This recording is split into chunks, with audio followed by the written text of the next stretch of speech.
आप देख रहे हैं वासुदेव शॉर्ट्स। जी, समुद्री तूफान बेपर जो है इस वक्त कराची से 550 किलोमीटर की दूरी पर।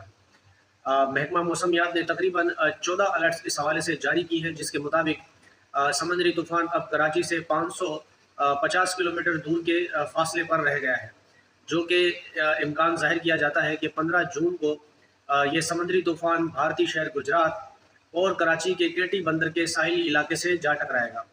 जिसके बाद सिंध के जो साहिली इलाके हैं उनमें तकरीबन 300 मिलीमीटर बारिश होने के इम्कान बताए जाते हैं, और जबकि कराची में जो है वो मंगल की शाम से इसके असरात दिखना शुरू हो जाएंगे, और बारिश का भी इम्कान जाहिर किया गया है, जबकि 100 मिलीमीटर बारिश भी इस सिलसिले में हो सकती है।